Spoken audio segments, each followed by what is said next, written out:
Tema khotbah hari ini oleh Majelis Sinode Gemit menetapkan Roh Kudus tercurah bagi semua manusia. Salam. Bapak Ibu, selamat pagi. Salam sehat untuk jemaat Danau Indah, jemaat diaspora. Bumi ini dipenuhi dengan banyak ular.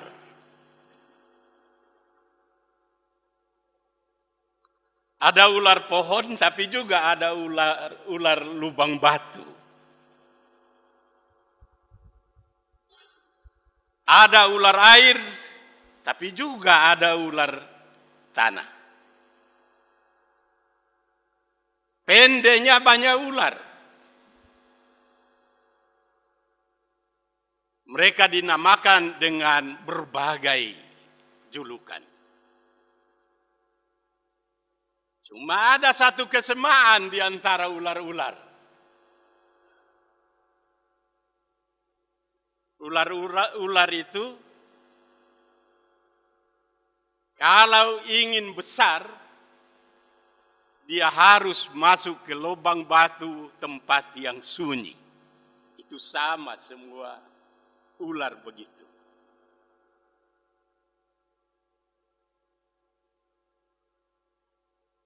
Kenapa? Mereka masuk ke lubang batu yang sunyi. Karena mereka menginginkan suatu perubahan dalam diri. Biasanya kita ketemu ada sisa-sisa kulit yang memberi tanda bagi kita bahwa ular itu sedang berganti kulit untuk semakin besar. Pernah kau dapat lihat? Kalau sudah dapat lihat sebentar cari di atas. Bapak Ibu,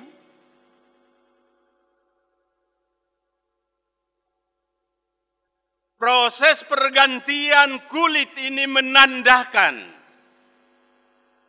bahwa ada mujizat yang dititipkan oleh Tuhan juga untuk ciptaannya.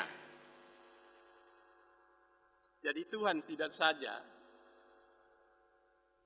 memberi kesejahteraan bagi manusia, tapi juga kesejahteraan untuk ciptaan.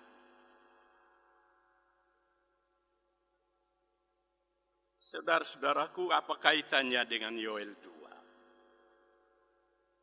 Baik itu datang khotbah ular, dia pun kaitan ada di mana? Ingat bahwa ular hanya berganti kulit dan tidak berganti isi. Jangan sampai ada manusia yang hanya berganti kulit sementara di dalam tidak pernah berubah. Amin. Ada ular di sini. Oh banyak. Dia pakai baju apa, duduk di mana? Oke, saudara-saudara. Yoel 2 menggambarkan kondisi Israel yang begitu sulit untuk berkembang.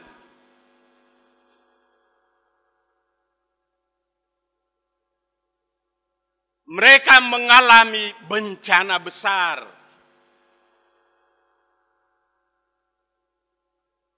Ada begitu banyak belalang yang turun.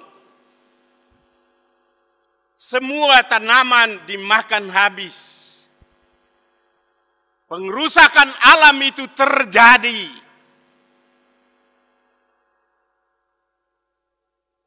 Manusia cukup hidup terganggu, tanpa arah. Persoalan ekonomi semakin melanda kehidupan umat Israel. Mereka cemas. Mereka tidak tahu mau berbuat apa untuk melangsungkan kehidupan. Menurut sejarah, kejadian ini terjadi pada tahun 835 sebelum Masehi. Ini persoalan pertama. Bahwa dong alami bencana yang begitu hebat, kehilangan masa depan, kehilangan segala sesuatu, panen tidak menentu. Orang Sumba pasti tahu belalang, karena belalang di Sumba ini paling banyak. Ini hari pakai pakaian Sumba, untung kodongson makan ame ini kain-kain.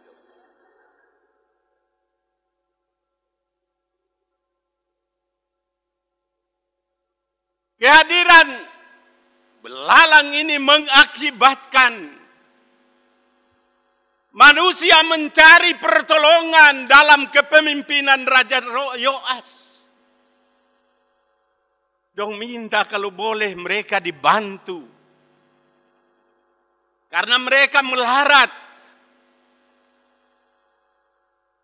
Masing-masing orang mengejar keinginan sendiri. Tidak pusing lagi dengan sesama oleh karena kondisi bencana yang terjadi.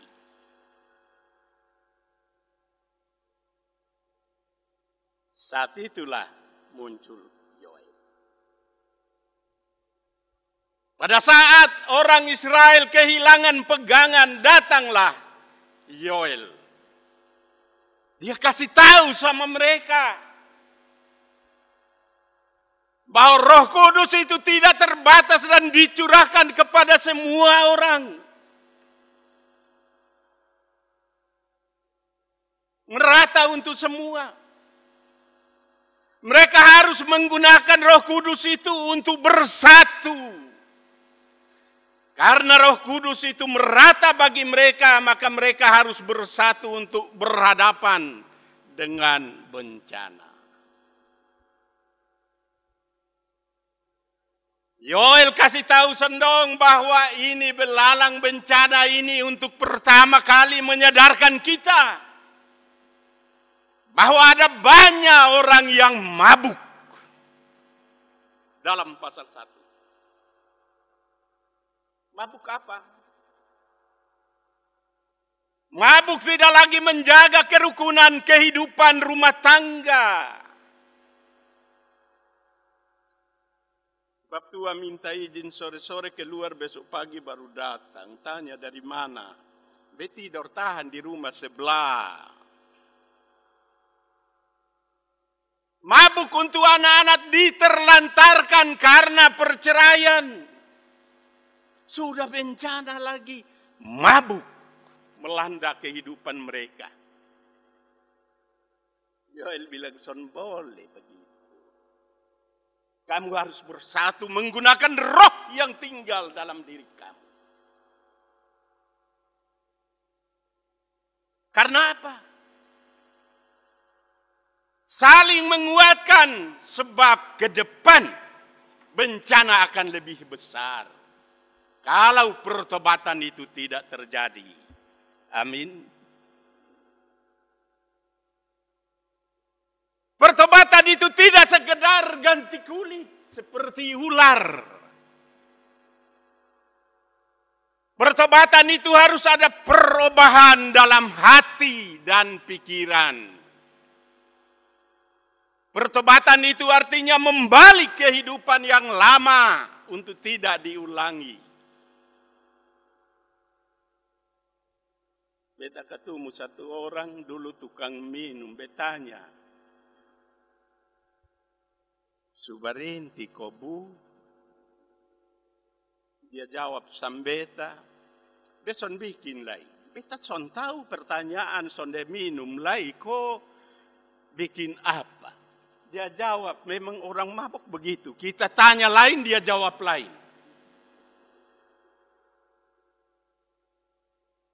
Coba Bapak Ibu kalau mabuk, Mama tanya.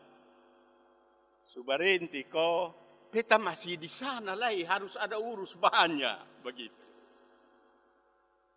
begitu kalau mabuk. Kalau ibu yang mabuk dengan HP, kita tanya, dia bilang, sabar dulu, game belum habis. Saya tahu karena ibu-ibu sekarang pintar main game. Dong berkawan dengan saya di game. Malah kalau beta sonde maju dong bilang, wih bapak takut.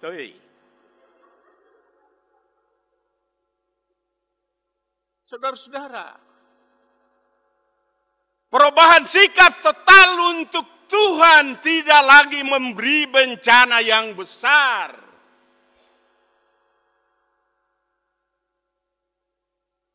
Nanti kalau bencana berkotong mulai doa. Tuhan besu mati kau tolong ame do. Kemana berbaru seroja ini? Sementara angin dan hujan ada yang berdoa kok. Banyak Tapi ada yang mengaku dosa kosonde. Ada yang bilang, Bapak pilih pisang tumbang habis. Sonde periksa diri.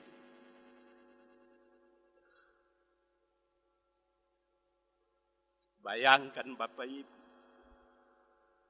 ketika berhadapan dengan bencana, semua orang bingung. Orang Israel dong begitu, kotong di danau ini sonde ya. Kita kuat, karena itu hari ini kita masih ada. Kita kuat.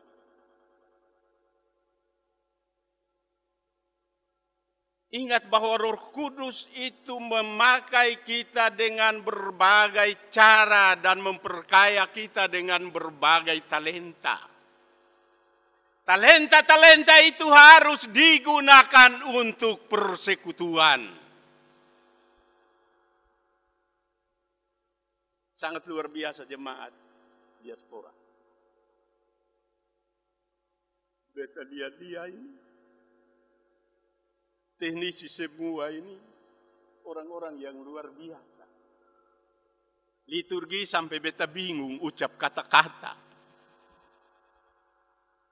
Saudara-saudara, ingat bahwa ketika pencurahan Roh Kudus itu mempersatukan orang untuk satu bahasa dan menggunakan bahasa yang mudah dimengerti.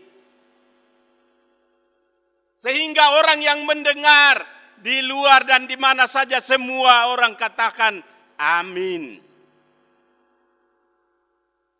Ini sonde kasih sekolah sama dia di Jawa sana, pulang datang, mam tua di kampung bilang, bukai pena heena.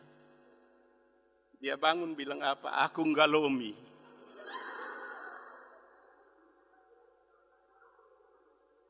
Mama tua hanya mengerti lomi itu mau.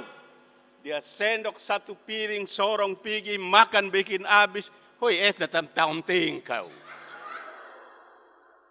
Kalau ada na tambah lagi dulu. Tadi bilang gak lomi. Pantas rakus model begini.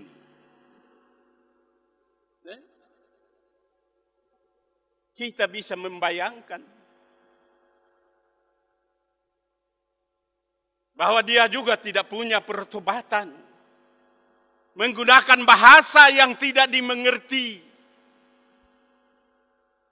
Pendeta-pendeta itu juga menggunakan bahasa yang tidak dimengerti oleh jemaat. Prikope, pembacaan. Prikope itu apa? Lalu orang tanya, Pak Pendeta, prikope itu apa? Karena dia juga tahu arti. Itu pesawat terbang yang bisa bom orang. Kasih mengantuk orang. Pakai itu bahasa yang sederhana supaya orang paham dan bertobat. Amin. Karena waktu pencurahan Roh Kudus semua orang mengerti. Dari berbagai suku yang tersebar di sekitar Yerusalem. Bahasanya satu. Ingat bahwa bahasa ini juga cobalo. Di Babel misalnya. Bahasa itu mengacaukan. Karena itu Bapak Ibu, pakailah bahasa persekutuan. Beta karena ini pagi pakai bahasa Sumba, maka bahasa Sumba beson tahu juga. Tapi beta tahu sedikit sah. Uma kerunggu. Uma kerunggu itu berada di tengah-tengah uma-uma yang lain. Ketika ada bencana, semua dari uma-uma itu datang berkumpul di uma kerunggu. Lalu minta dato untuk mencoba memberi penjelasan tentang apa yang terjadi. Bencana ini diakibatkan oleh apa? Uma kerunggu itu diingatkan dan semua gereja di Sumba itu menggambarkan uma kerunggu. Bangunannya dia sama dengan di Batak. Ini hari Batak juga. Batak juga begitu. Dong pun gereja pun model. Kotong sonde. Kotong bikin panjang sah. Jadi maaf majelis jemaat besok suruh bilang besok bongkar kok bikin rumah bulan. Memang di Amerika, di beberapa tempat di luar negeri, rumah panjang seperti ini digunakan untuk gudang-gudang. Yang kita anut adalah gudang manusia untuk bertobat. Amin. Ingat baik-baik. Jangan mulai kritisi pembangunan gudang lalu kemudian tidak melihat bahwa di dalamnya ada orang-orang yang mau bertobat karena dipersatukan oleh Roh Kudus. Dipersatukan, semua karunia itu disatukan. Karena itu jemaat diaspora dong satu untuk menggunakan talenta-talenta. Bapak Ibu, kemarin saya baca satu ulasan di SB dari majelis jemaat di sini. Tapi itu bukan dari majelis jemaat, dari orang. Saya tukang kebun yang mencoba mengontrol semua pisang-pisang yang hancur karena badai. Dia mencoba menggambarkan tentang penderitaan yang dialami oleh jemaat di sini.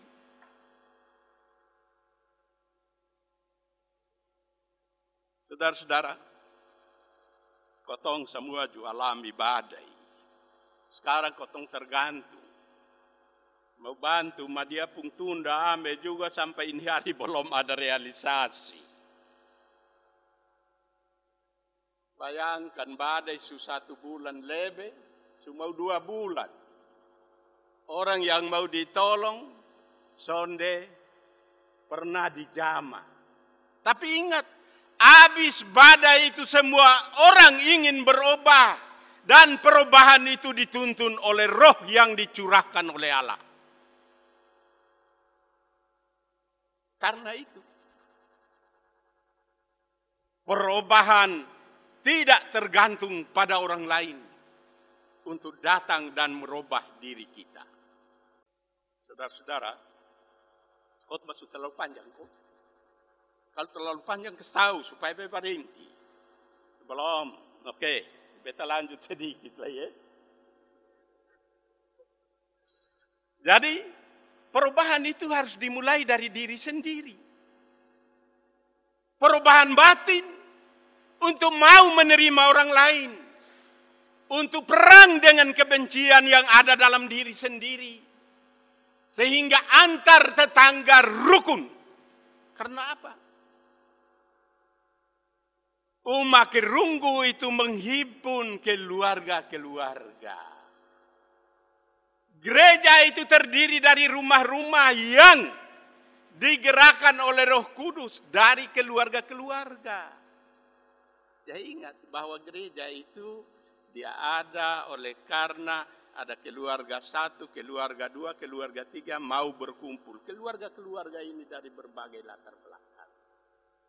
hidup dalam persekutuan, saling menerima satu dengan yang lain.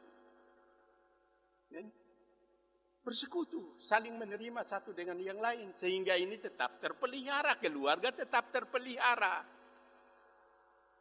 Kita jemaat di sini satu keluarga, karena itu tidak bagus kalau tersakiti. Sehingga umat kerunggu itu tetap terpelihara. Tapi ingat, umat-umat yang lain juga harus tetap bersekutu. Dia bilang begitu, karena ada rumah-rumah yang sonde bersekutu. Bab tua dulu baru ketemu ini mama ini, kata sayang kalau diisi karung plastik mengkali 10. Itu kata sayang. Masuat sutua ame, paitua pung olok ame, maitua kontainer, bukan karung. Kontainer. Begitu juga saling tidak menerima satu dengan yang lain. Bayangkan, orang Sumba kenapa omongnya keras? Karena memang itu Padang. Mau batareak di sana untuk orang bawa kuda setengah mati. Harus. Tidak bisa bisik-bisik. Dia harus omong keras untuk semua kumpul. Jadi jangan bilang orang Sumba kasar. Betul kok? Dong harus omong keras untuk semua orang dengar. Dia beda dengan saudara dari Jawa. Ada kalanya omong pigi kotong sorong telinga, ini juga son bahasa son masuk. Sorong telinga, mama ulang dulu. Sudah, saya urus di dapur. Bayangkan itu Bapak Ibu. Perbedaan-perbedaan itu mengikat kita untuk umat kerunggu tetap terpelihara. Saling menerima. Orang Sumba itu, tadi Bapak Wakil Ketua Kesepake Sembeta ini, Batua badan lebih besar dari beta. Be pikir-pikir, aduh kapan beda ame ini orang Sumba yang tinggi besar ini. Tapi kalau orang di desa TTS, kotong katumu sandong itu, kotong pikir baik, tapi dia sutua. Karena apa? Badan kici-kici. Jangan coba omong dengan dia, badan kecil membulu lebar. Dia pun bahasa terlalu. Dia bilang, "Ompau ko feu yun antua, at leloh kudus wesan bepu." Bayangkan itu. Bayangkan. Tapi ingat, saling menerima itu penting. Entah kecil, besar, subur, kurus, apa saja. Kebetulan saja Bapak Ibu, orang Sumba, orang Sumbawa, orang Jawa, orang Batak itu hidup di daerah-daerah yang angin banyak. Jadi dong itu putih-putih. Orang Timur kebetulan hidup di terik matahari. Jadi dong hitam-hitam. Saling menerima. Tidak boleh saling merendahkan. Kalau di alor lain. Di alor itu dong harus berpikir mendaki gunung, turun gunung, lewat lantoka di alor timur. Dong karena pikiran dong pun rambut itu dia sonde urus lai. Begitu. Karena itu dong pun rambut agak lain. Tapi ingat, sonde boleh saling merendahkan. Kesibukan mereka sangat luar biasa. Di lantoka itu Bapak Ibu, tiap hari kotong katumu sandong dia dong ada di hutan. Kenapa? Rusa banyak.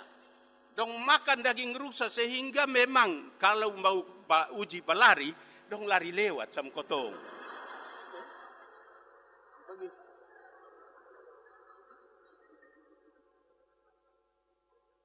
Saudara-saudara, lain kali baru bersambung, Amin.